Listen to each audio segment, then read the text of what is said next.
Hey everybody, welcome into the MTOM podcast studio, but I'm not in the studio this week. We're back out on the road. Last week we had a behind the scenes with Sarah Pratt, who carves the butter cow at the Iowa State Fair. We're going to continue at the Iowa State Fair, but this time we're going to talk with Ernie Barnes. He is the superintendent of the Swine Barn at the Iowa State Fair. He's also involved with the World Pork Expo, and he is someone that has bridged the gap somehow between Mississippi and Iowa.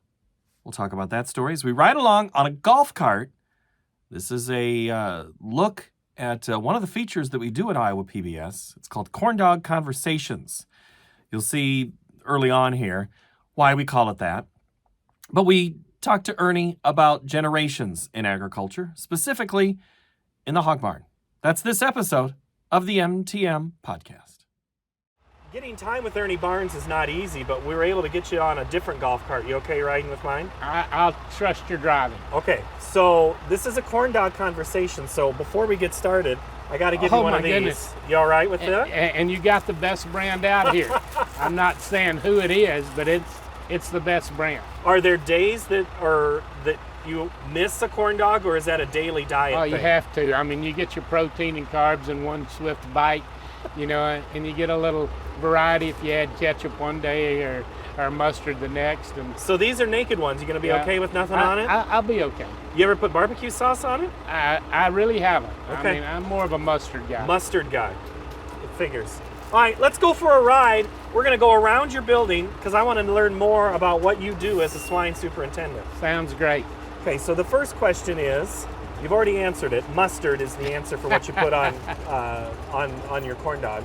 What does the swine superintendent mean? What's that job? You're basically in charge of the entire barn. I've got a crew of about a half a dozen people that help us do that, but like this week we've got 4-H pigs into the barn. I don't have a lot to do with the 4-H exhibitors, but if they need some help, if a water drain would plug up, we get a hold of maintenance if we have electricity issues. So I'm supposed to be the know-it-all for the entire barn, and more times than not, the barn runs us. But it's a great atmosphere to see all of our friends. And as you drive down, I mean, you drive around, you do all sorts of things. We'll get into that in a moment. But walking around here, people come in around your door, and they want to look at the big boar. Big boar. Do you hope that they take a little further step into the barn? We'd like for them to see the young people, and it's amazing how the young people we put next to the big boar will share their pork production knowledge with them.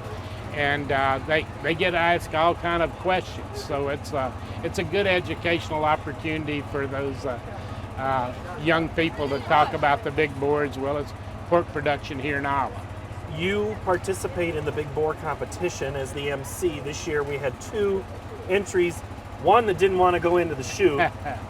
But your job is to a little bit of educate, inform, and entertain. Is that kind of the MC role? Absolutely, and I'm proud you put the word MC after I was in the big boar contest. So, some folks might think otherwise. Yeah, that's what we want to do. We want to educate any of the people that may not be from Iowa or even here in Iowa and don't understand how valuable pork production is to this state. And so we do that. It's probably the second biggest crowd we see in the swine barn throughout the fair, except when champions are being named. So what better opportunity to share the pork message? And the message is we've got more pigs than people in Iowa. That's right. And hopefully we're doing things right. We care about our communities. We care about the environment. And pork producers do an excellent job of proving that every day. And hopefully make a delicious product, even though sometimes it doesn't have as much pork in it as we like.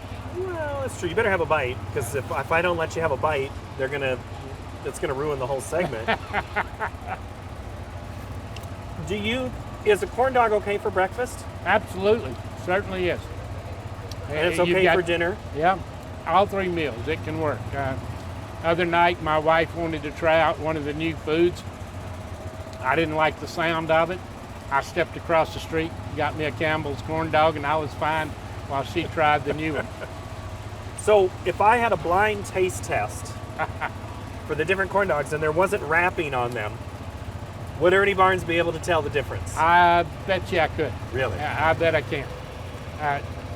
This particular brand has been around since the invention. They might have even invented it, but their breading just adds to it. It is good. Yeah. I mean, they're all good.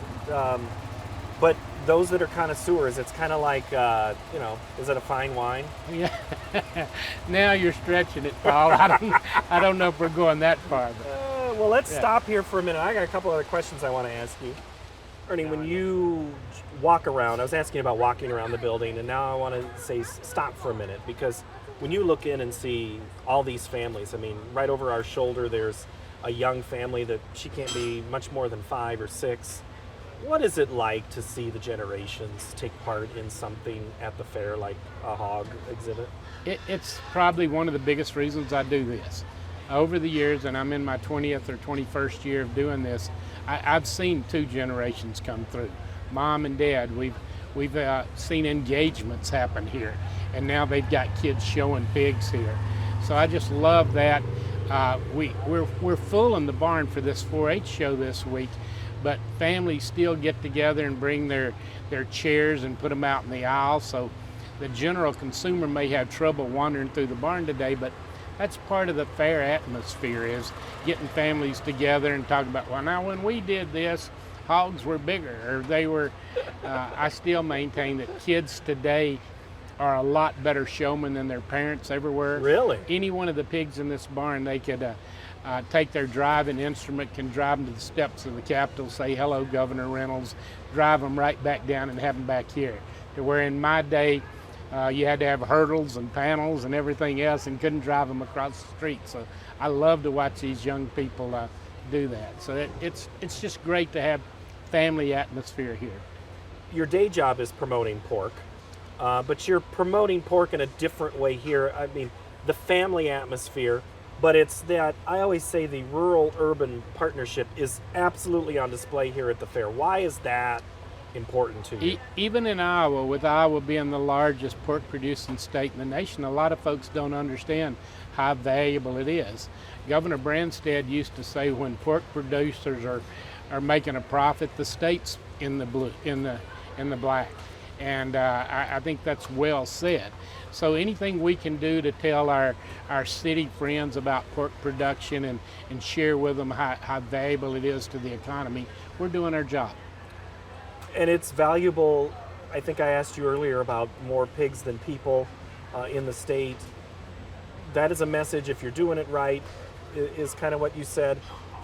Excuse me, what is it from an industry standpoint? What are we doing right when we have a show like the fair? I think we're showcasing the youth of tomorrow. I say it lots of times that it's not about the pigs, it's about the kids. And I don't care if these young people turn into being pork producers, if they're doctors and lawyers and they're willing to remember the positive sides of their experience here at the fair and showing they're helping us, whether they go to Cornell or some other New York university, they're sharing the messages about what they learned about the Iowa life, about agriculture in general.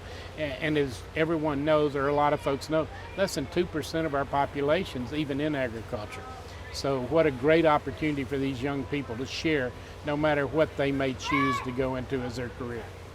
The way you say Iowa doesn't sound the way I say Iowa. That sounds maybe like it's got a different, I won't say nationality behind it. You don't think I'm from Southern Iowa? I was going to do a joke. I was thinking about a joke to set this question up and say, you sound like you're from McGregor, Northeast Iowa. Yeah. Not Southern Iowa. That's the easy joke. You came to Iowa in the mid-'80s from where? Mississippi. I grew up in Mississippi. I went to college at Mississippi State, and I had a college professor that grew up in Muscatine, Iowa, and he said, Barnes, as much as you like pigs, you're going to have to go to Iowa. And so I had one job in between coming up here, and that was in Indiana, and I knew eventually that I'd have to come to Iowa. And Orville Sweet was heading up National Pork Producers Council at the time, and he said, we're going to do this new event. We don't have a name for it yet, but we need someone like you that loves pigs, has a passion for pork production, and knows a little bit about putting events on. And So we came up with the name World Pork Expo, real creative, you know. And so it was great. I come up here in '86. We had the first expo in 1988 and had over 55,000 people at it just to celebrate pork. So a few years later, Marion Lucas, manager of the state fair at that time, said, "How would you like to be swine superintendent?" And I said, "What's that entail?" So yeah, live in the hog barn for 2 weeks, enjoy the fair. Yeah, I'll be there. And you've been here since, I think you said 2002? Yep. So when you took over.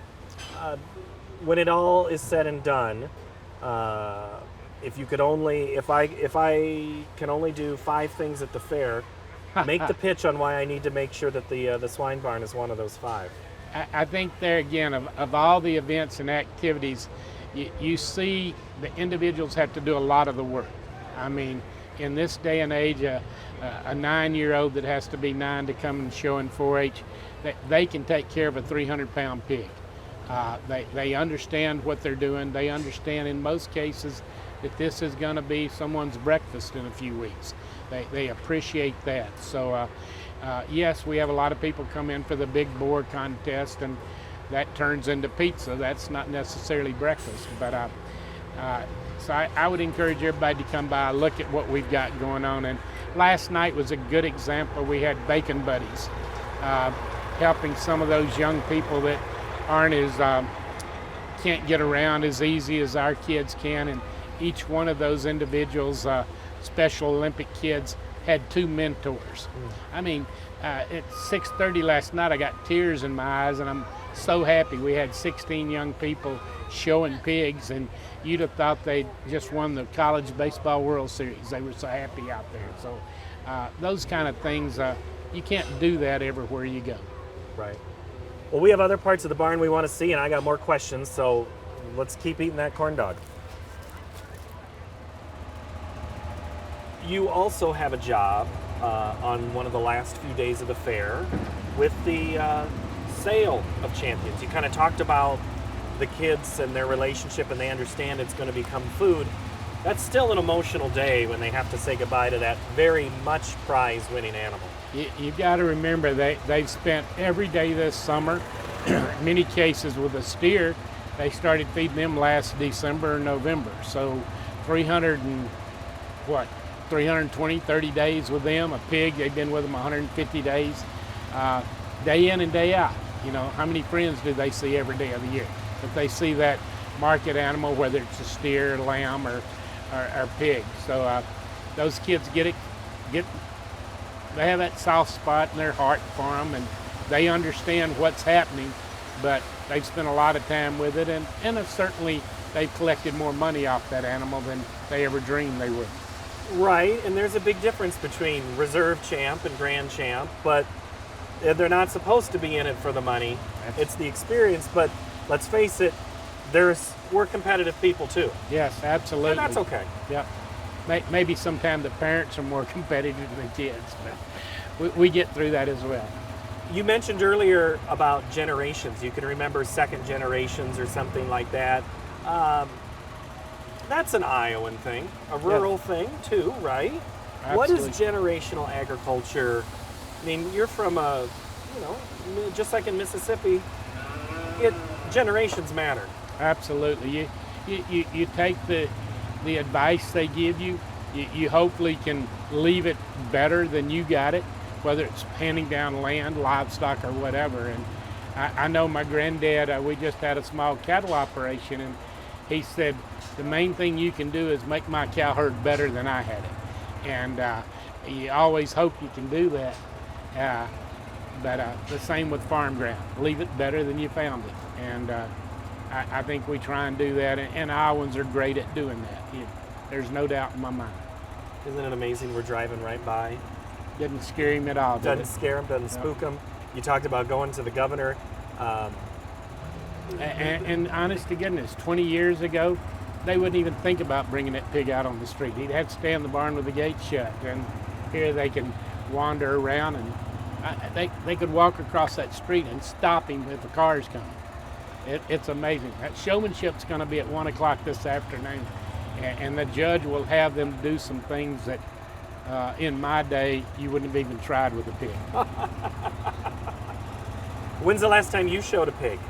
A couple of years ago, they had a celebrity showmanship contest, and I think the basketball coach from Drake beat me.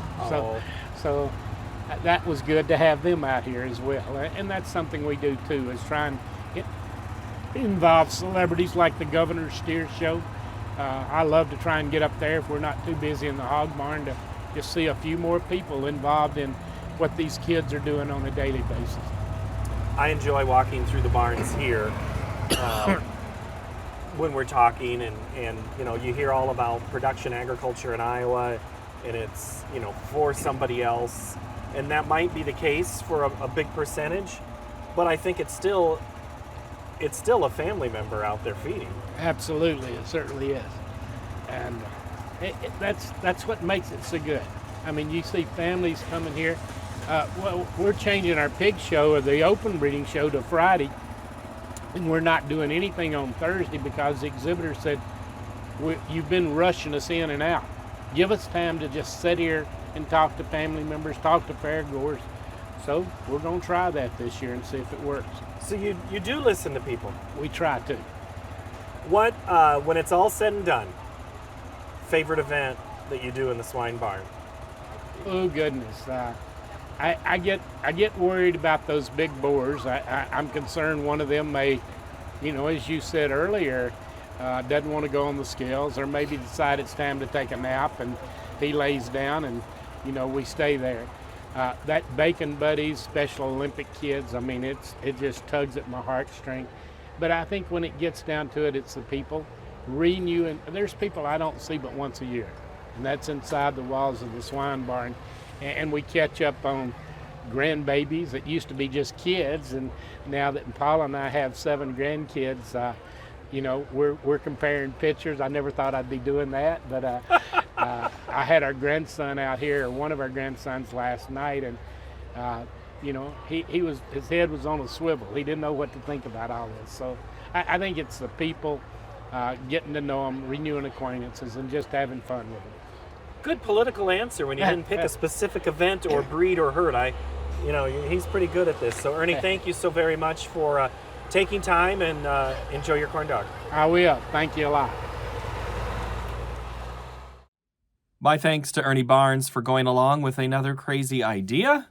If you have feedback, something crazy you want to tell me, paul.yeager@iowapbs.org or market-to-market@iowapbs.org. Thank you. Next new episode comes your way Tuesday.